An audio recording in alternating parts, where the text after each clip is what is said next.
What's going on, everybody? Welcome back to another edition of OTBN 365. Jeff is on a family vacation this weekend, so I'm here hosting for OTBN 365. I am Mo Murphy, host of the Up in Flames podcast, VP of the Off the Ball Network. And I got, Jeff does it individually all the time. So when I get on, I like to bring guests on because, I'm not the greatest solo guy like my guy Jeff. So I brought in Brandon Beasley, one of the newest additions of Off the Ball Network, and I got my guy Walker Bailey. Anybody who listens to Up in Flames, I swear, it seems like every time I go on a hiatus, Walker is the guy to bring me back into making another episode of Up in Flames. So, Brandon, what's going on, bro? I'm just chilling. How you doing?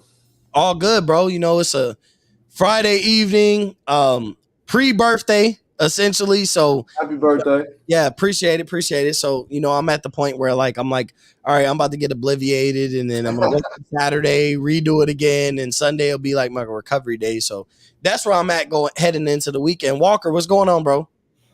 Not much, man. I want good sports. I miss having good sports. Playoffs have been a drag. My hockey team stinks, and soccer's over. So, well, speaking of hockey teams, Walker, screw you for saying that the Lightning wouldn't make it past the Florida Panthers.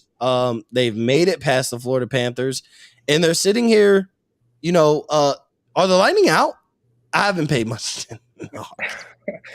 Well, I mean, you said they made it past them. I hope they're not out if they advanced. No, but I'm looking at the schedule and I'm like, bro, when do the Lightning play again? But I'm looking like the second round series is all because the Eastern, y'all are the only. Well, the other Eastern Conference series is still going. Yeah, so I'm not the biggest fan. Like when it comes to hockey, I'm a hometowner. I love the Tampa Bay Lightning, but I don't watch everything. I was able to catch some of the playoffs, throughout. But when it comes to hockey, I'm not the biggest hockey guy. So it's if the Lightning are playing, I'll probably check it out. But when the Lightning aren't playing, I don't pay attention. So I'm looking at the schedule. I'm like, oh, there's still series going where the Lightning are still trying to figure out who they play. Y'all swept. And so because y'all swept, there's still a Western Conference series and an Eastern Conference series going on. And both of them still have a potential Game 7. So it may be Wednesday before y'all play again. Y'all aren't playing for a while. Well, that's because it's y'all play the winner of Carolina and New York. So you could get Chris's Rangers in the Eastern Conference Finals potentially. But it looks like they're in New York tonight at the Garden, and Carolina's up 3-2. So the Canes have a chance to put it away tonight. I would love to get Chris's Rangers just for the simple fact that'll be another instance where one of my hometown teams beat a New York team. Yeah. The Rays did it last year.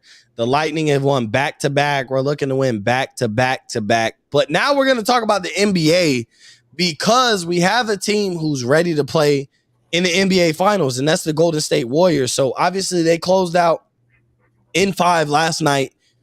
But when we talk about the Warriors, we're not necessarily going to talk about Game 5 as opposed to we're going to talk about the series as a whole and the fact that, Brandon, I'll start with you.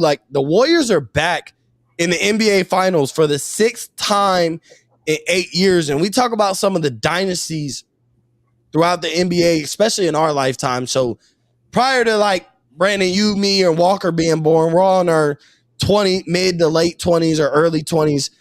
You had the Bulls, but then prior to that, you had the Spurs, and then you had a mini dynasty of the Heat going for 4 years, which is why I say it's a mini dynasty, been to 4 finals, won 2 of those 4. Obviously, the Spurs won 5 championships in our lifetime, have been to, 7 or 8 NBA finals. Walker, you'd be able to tell me better than anybody, but those are dynasties. They've the Spurs are like the New England Patriots of our lifetime as far as they get there. If they don't win, there's been other teams that knock them off, but they're still playoff contenders every year. They're championship contenders every year.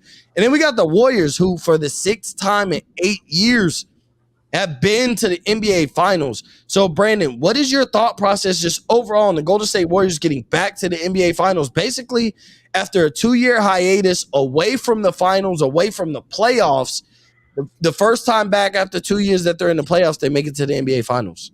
I mean, honestly, it's good. It's just good to see them back simply because when you watch the Golden State Warriors, they know exactly what needs to be done to win the game. If they start off shooting bad, they always make sure they get to the rim. They have great leaders. I just think that they're overall, even on this run, even when they weren't getting there because of injuries and stuff, the leadership there, in my opinion, is just off the charts. I love it. Yeah, and when you look at their core group, and their core group has been Steph, Klay Thompson, and Draymond Green. And throughout the season, since Klay has come back, as much as we've wanted to count Klay out, like he has a big game in every series that basically matters and alters the series. And he had that last night in game 5, having over 30 points, making 8 3-pointers. He talked about in his post game press conference that he could have had 10. He left some out on the floor. So Walker, I'll leave it to you. Like heading into the finals, and it's not really a finals preview because we don't know. We'll get into the game 6 preview of the Heat and Celtics, but with the Warriors being in the NBA finals, like should they be the favorite? Like, is this the team that we expect for Steph, Klay, and Draymond to hoist their 4th championship in their career? I mean, yeah, I think they're the favorite. I think they're the best team remaining. But, I mean, I probably won't pick them to win it because some of us have agendas to uphold. Yeah, I mean, I think they're the best team remaining. I mean, I saw a crazy stat last night. You know, Steve Kerr has never lost a playoff series in the Western Conference. He's 18-0 in playoff series in the Western Conference. The only playoff series that he's lost has been in the NBA Finals. So, I mean, it's just like we kind of lost focus of it because they fell off and kind of had injuries and KD left, and so they were kind of like missing some stuff. And but they completely rebuilt while being down, and then immediately jumped from worst team in the NBA back into okay, like we had one really down year, and now we're the best team in the league again. I mean, it's so much credit goes to everybody really there. I mean, we'll give a lot of credit to the players, but I mean, Steve Kerr deserves a ton of credit, and then like guys like Jonathan Kuminga have been identified. Andrew Wiggins has played a role. They figured out something and turned Kevon Looney into an actual an advantage on the court as a 5 in the playoffs. And so, I mean, yeah, you have to. I think that they need more championships. But this is their 4th if they win it. So I mean, like the Spurs won 5 from 99 to 14. So like I mean, you're only one short of what the Spurs did, and so like it feels weird because you're watching it in live action. But I mean, their accomplishments are going to be right up there with teams like San Antonio and the Lakers of the 2000s and stuff like that. Yeah, and like we said, like we talk about the Spurs, who essentially were a dynasty for 20 years, damn near, going to the playoffs, having an opportunity to win championships. But we're talking about the Warriors like since 2015, so we're talking about the past 7 to 8 years. This is their 6th trip to the NBA Finals in the past 8 years. And then in the 2 years that they didn't make it to the NBA Finals, essentially they didn't make it to the playoffs because of injuries. Draymond Green, Steph Curry. Obviously, Klay Thompson's been hurt the past 2 years. So when we go into it, it kind of leads to like legacy, right? Because we always talk about legacy with players. We talk about LeBron James at the very least being the greatest player of his generation. We talk about Steph, who's kind of been a game changer of this generation, kind of altered the way basketball is played. And it's not just in the NBA. We talk about college. We talk about high school. Like, you know, with me now coaching AAU, I'm starting to see it. Like, everybody wants to shoot threes. And it's really because of Steph Curry, right? Like, we talk about some of the greatest three-point shooters of all time. And we're talking about Ray Allen, Rip Hamilton, Reggie Miller, Larry Bird, and like JJ Redick. And their average of threes was like 3 to 5 3-pointers a game. And we're talking about Steph, who could go 5 for 12 and have a great game because he's played great in elite everywhere else. So I want to go to the conversation. It's kind of been the hot topic of today on all sports talk shows, so we might as well address it here. I'll start with you, Walker. If Steph wins his 4th championship and gets a finals MVP, where does that put Stephen Curry in your all-time rankings? I mean, probably still a little bit outside the top 10, just because there are some like longevity stats that you have to knock down and some things that you have to do later into your career. Like that's why we've seen guys like LeBron climb rankings, and that's why we'll see guys like Kevin Durant climb rankings because he's going to play till 35, 36 at least, or at least it seems that way right now.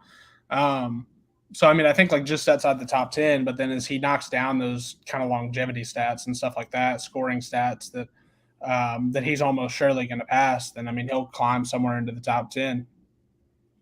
Yeah, and I think when this all said and done, I think Steph is a guy whose career is going to age well. So when we look at like, okay, when he finally retires, you might have him at 11, but 5 years from now, when you're looking at his accolades, 2-time MVP, first-time unanimous MVP, 4 championships. I expect if they win a championship this year that he wins the finals MVP. And all those accolades with Steph Curry, the greatest shooter of all time. Like, we'll go down all-star appearances, all NBA appearances. Like, I think his career will age well, where like maybe you won't have him in the top 10 now, but 10 years from now, like Steph Curry, he won't be in the GOAT conversation. I mean, he still has plenty of career left, essentially. He could win another championship. If they win it this year, he would get 4. He has an opportunity where you look at the Warriors and like they have a possibility of winning a 5th and maybe even a 6th with Steph Curry on the roster, which essentially changes the whole conversation about who's the best player in this generation, who's one of the greatest players of all time. I think if Steph walks away with 6 championships, 9, 10 appearances, at that point, like it becomes a really deep conversation as far as who is the greatest player of all time, where Steph sits all time. Brandon, what do you think about Steph Curry? Like him going to his 8th finals appearance, having his 6th finals appearance. I apologize, but him going to his 6th finals appearance in the past 8 years and have an opportunity to win 4 championships. How do you look at Steph Curry all time? See, right now I have him probably 9 or 10, just because when you look at a lot of the guys on that list, I know Walker said that there's longevity stats, but a lot of the guys that are on that all-time list haven't transcended the game like Steph Curry has. Steph Curry has made the three-point shot so much more relevant than it ever was before he started playing. And when you transcend a game like that, I think it means more than just anything else, honestly. See, I was going to go there, and like I think there's merit to that, but I do think you have to accomplish something while doing that. And like I know that they've won championships, but he hasn't won a Finals MVP yet. And like the guys that you're going to start like putting above him or putting him above later on in his career have all achieved stuff. They've won multiple rings just like he has, but they've gone and done that and been the best player on those teams. So in order for him to like jump a lot of those guys, like he changed the game for better or worse, depending on how you view it. And I think that there's a lot of merit to that. But in order for that to like really jump you into like that top 5 to 9 conversation for me, like you have to achieve something while doing that. And until he's won a Finals MVP or won multiple Finals MVPs, then it's hard for me to jump him into that conversation over guys who have done that. And like then you get into the whole cross eras conversation and which era is more talented and all that stuff. And I don't really think that matters. Like, I think a Finals MVP in 94 is, kind of equal in comparison to a Finals MVP in 22. So, I mean, until he's done that a few times and kind of at least caught up in some of those places, then it's hard for me to put him in the top 10. To be fair, I personally think that the Finals MVP that Andre Iguodala won should have went to Steph Curry, but that's a different conversation. But it didn't, though. That's not like that's kind of the problem. But Walker, we all know, and in the back of your mind, like, bro, Steph averaged 26 points a game in that playoff series, and like it went to Iguodala, which makes no sense because essentially we're like there was a point in time where the conversation was LeBron could win Finals MVP with being in a losing effort. And so the reason why he didn't and Iguodala won it was because the Warriors won and everybody didn't Steph wasn't transcended in that championship run, but at the same time, like in the finals, he still averaged 26 points a game. Like I think that's going to be one of the most blemished finals MVPs of all time. And that finals MVP could essentially be the difference in Andre Iguodala at some point in time in his career making the Hall of Fame. Like that could be what separates. Like we all know Steph was supposed to get it I don't think Andre Iguodala was a Hall of Famer, but that Finals MVP that he got could be that if there's a point in time where it's arguable, he'll be the guy in that class that's arguable that ended up having a Finals MVP and essentially reach the Hall of Fame. So I think that's something that could be like a historically bad decision because I don't think none of us think that Andre Iguodala is a Hall of Famer. Like I don't think at any point in his career, even when he was with Philly, did you think you were watching Andre Iguodala and felt like you were watching a Hall of Famer as opposed to when you were watching Steph? But because he wasn't transcendent in that series and averaging 30 plus, because he didn't fully ultimate, because he didn't fully up his level of play and give us unlock a Steph that we've never seen while winning a championship. That's why Andre Iguodala got it. So, before. Go ahead. And Steph wasn't efficient in that finals. Like I think if he's more efficient, then it happens. Like I looked it up because I was curious, and so he was inefficient shooting and had the raw numbers, and then you get into like the plus minus and whatever that means to you, and the best plus minus for the series on the Warriors was Andre Iguodala, and it wasn't particularly close. And I'm not defending Iguodala, I guess, but I can understand how somebody could get to that point. And I think that too, when we get back to it, and we'll talk about the kids who are talking about this 15 years from now, the way we talk about it now, I don't think any of them are going to really remember, watching and saying, oh, Steph should have won that. Because, if you go dive back in and look at the statistics and stuff, and it's also nuanced. We think Steph probably should have won it, and he probably should have, but I don't know that anybody's going to look back on it and be like, yeah, that was just an all-time robbery. Some people do that with some of Kobe's MVPs in the early 2000s, but you don't really see people getting actively upset about it. As things age, we just kind of accept them. So we can look back on it and be like, he might should have won it there, but I could see how someone voted for someone else. And then, but I mean, my point is just that he has to do it. And this is his team at this point. Iguodala's wearing a suit.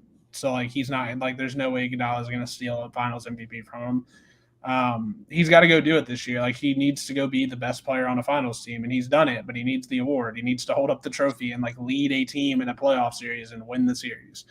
And this is a good chance to do it because you would be. I mean, if he were to do it this year, no disrespect to Miami, but if they play Boston, and that's what we expect at this point. That's what they expect at this point. I mean, he would do that, leading a team to a final series win, being guarded by the defensive player of the year in every single game. And that's the type of thing that you need on a narrative. And if you lose that series, then it's a blemish. Because if you're an all-time great, you're supposed to win that matchup and win that series with the team that you have around you. Yeah, I mean, 100%. And you've kind of gave the segue, this is OTBN 365 here on Off the Ball Network. And basically, shorter show. We don't sit here and go for hours on hours of giving you content. So we'll talk about the Game 6 preview of the Miami Heat and the Boston Celtics. So, Brandon, I'll start with you. Heading into Game 6, Boston is up 3-2. This has been really an unentertaining series. For it to be 3-2, essentially, this is a possibility of having a 7-game series. This has been one of the most uninteresting series in the playoffs so far. So heading into Game 6, I'll ask you this first question, go to Walker, and then I'll ask you the second question. But the first question is, what does Boston need to do to close this series out tonight? I think they need to go back, or they should have gone back and looked at the games that they've won and realized that when they don't rush and just make the smart passes and the smart plays, then they win. And if Jason Tatum can do what Jason Tatum does and have a great game, shooting the ball and just dishing it to his guys, then I think that they'll go out and get that win. Yeah, when I look at Boston, I feel like what they need to do is continue to play the same team defense that they played that essentially led Miami to have an all-time bad shooting series. Boston has won majority of the quarters, which essentially tells you that they've been the better team throughout the playoffs. They're only up 3-2. But when you look at how Boston has played, essentially the series should be over.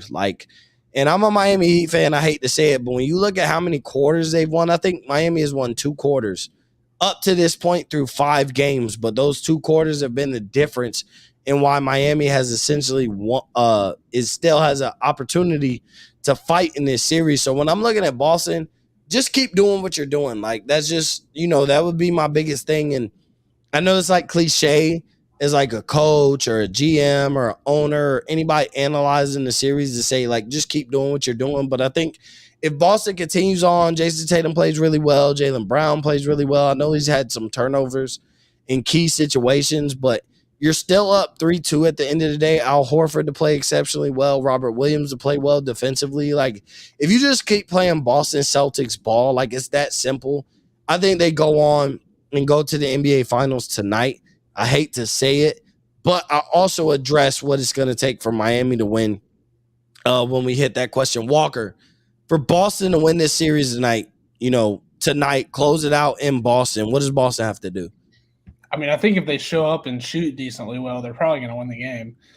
I mean, they've created pretty good looks. They had some like horrendous shooting performances, and a lot of that credit goes to Miami. But I mean, if they show up, and I think too, starting fast will matter. Like if you get out and hit some shots early, and not even jumping out to like a 10-point lead or anything, but just start and kind of play on the front foot and get out in front. That crowd will kind of take over, and Miami can't really play from behind. Like I think if you play well in the first half and open up this game in a strong way, and you shoot the ball well, then I think the rest will take care of itself. I don't really think Miami is going to lay down. Like I think there's teams in the NBA where if first half, you go into halftime down 12, then some teams may pack it in, and that moment would be too much. I don't really think that's Miami, but I mean, I do think that Miami has extreme limitations offensively in terms of coming back from a deficit like that. So I think that first half is really important for Boston. And quite frankly, Miami's so good defensively, you don't want to fall behind early.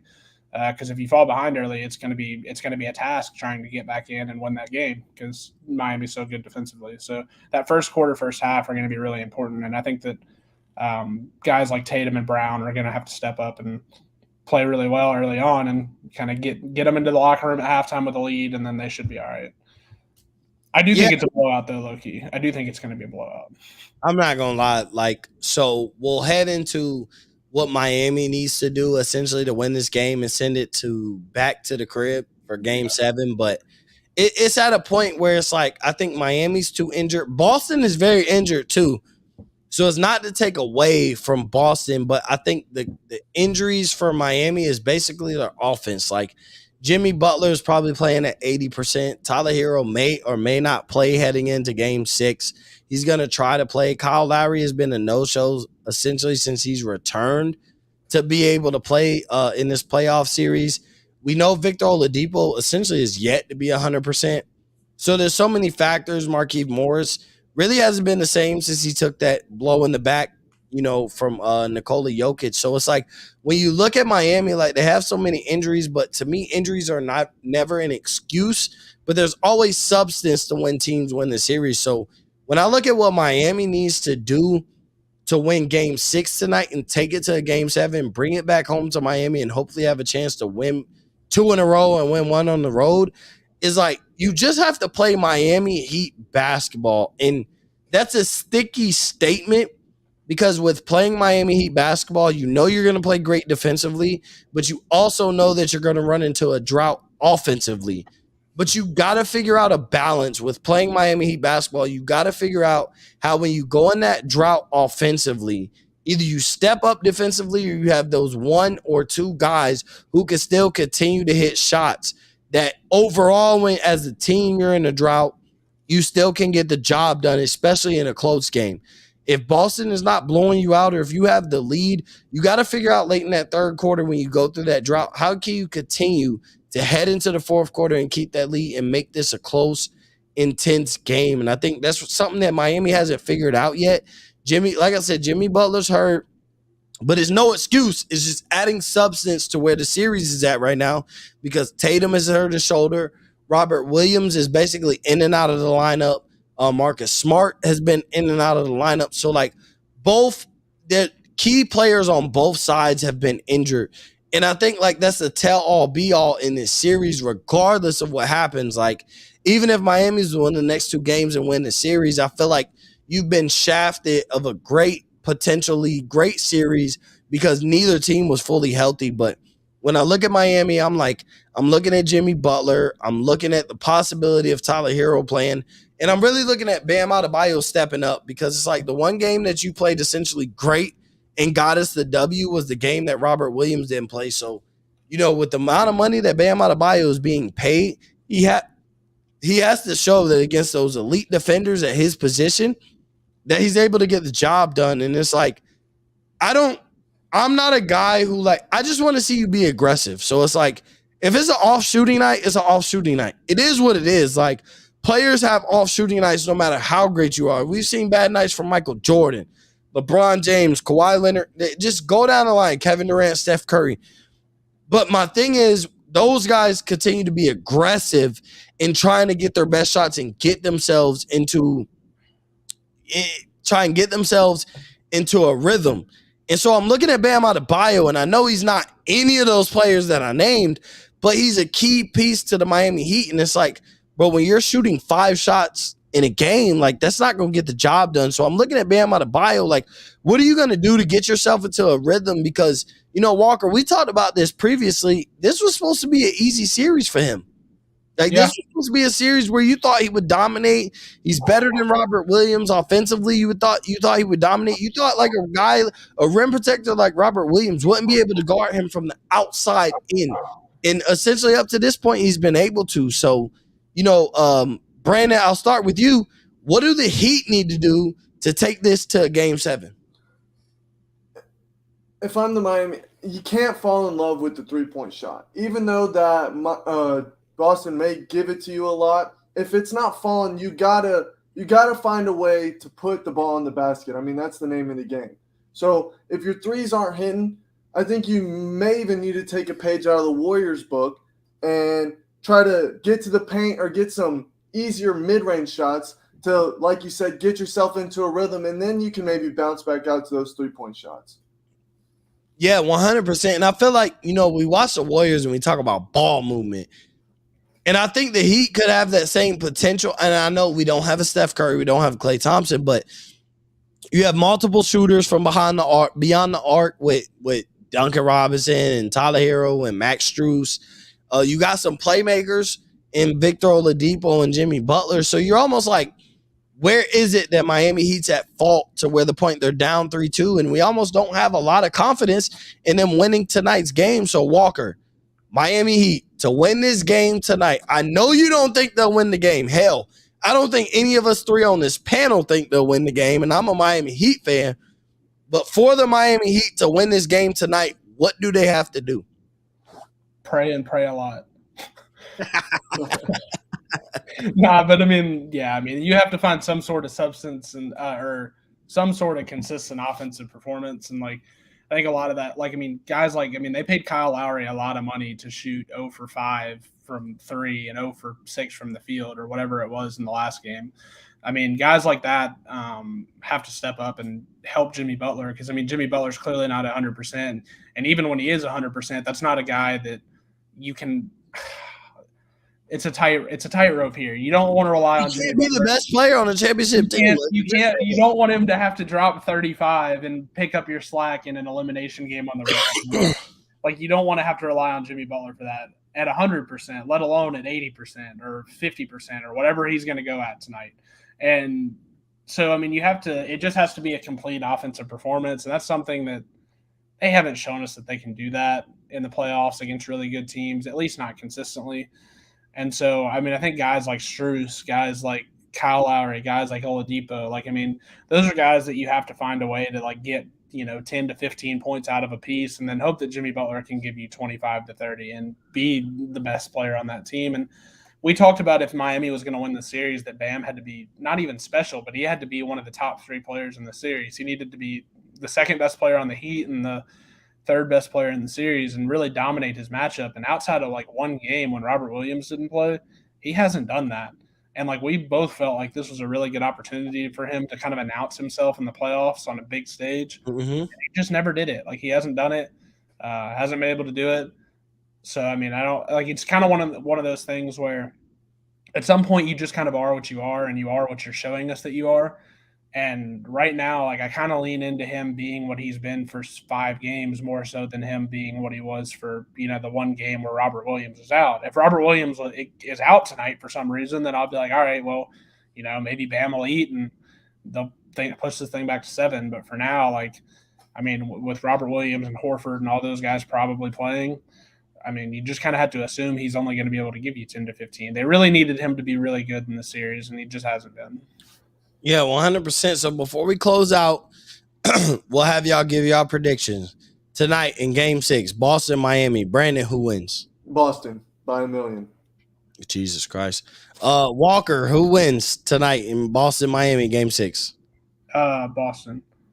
I'm not going to say anything snarky. If my team was about to get eliminated, I'd be pissed too. Yeah, 100%. So to keep it real, I think Boston ends up closing this series out tonight. And with me being a Miami Heat fan, but me also being a basketball fan, I think the Boston Celtics versus the Golden State Warriors gives us the best possible finals series that we can get as opposed to the teams left. Boston's already in the finals. So if I had to pick out of Boston and Miami, and I'm like, I just want the best finals matchup, I think it's Boston and Miami. I mean, I think it's Boston and Golden State.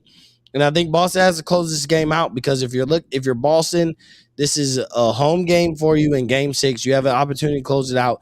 You don't want to have to take it back to Miami. And I know Miami's not a team who like their home court is just the ultimate advantage. I think Boston has more of an advantage in home court than Miami does. But that's just you don't want to lose tonight to Miami and have to take it back to Miami and have an opportunity to basically lose on an away game in Game 7. So I think Boston closes out tonight, and I think Boston and Golden State is our finals matchup. So before we go, Brandon, tell everybody where they can follow you. Twitter, my Twitter is Brandon_Beasley. Instagram is Brandon_Beasley. And my podcast is Sports Tings, where you can find anywhere, including the Off the Ball Network YouTube. Walker, let everybody know where they can follow you at. Yeah, just on Twitter at WalkerBailey8. Still kind of writing about the Rangers. Probably going to put something up this weekend. Just been really busy, and they've been playing every damn day, so it's kind of hard to catch them in a break. So probably have something up this weekend, and then check the network out at offtheballnetwork.com. Lots of content and stuff. We talked hockey a little bit, so there will be a lot of stuff up there this weekend. NBA Finals stuff will be up this weekend, I'm sure, and getting ready for a lot of different stuff. NBA drafts coming around, and that the guys at the network are going to be real into that. I'll be a part of that coverage. So yeah, just check out the network. And she's back here. She's sitting here on the bed somewhere. Yeah, there she is. She's behind my head. Yep, there she is. She's here. Yeah, she doesn't miss a show. She's here as often as everybody else is. So, or as often as I am. So yeah, just follow the network and keep up with draft coverage and stuff. My dog took Paolo number 1 overall, like number 1 on the big board. That's who she had on our draft show the other day. So yeah, that's it. Always trust the dog. And as always, you can follow me at Mo_Cheese15 on Twitter, Instagram, at Up in Flames Pod on Instagram. And make sure you check out Up in Flames everywhere you get your podcasts, Apple, Spotify, and everywhere else. I appreciate y'all fellas for coming on. And on that note, OTBN 365 is closing out right now.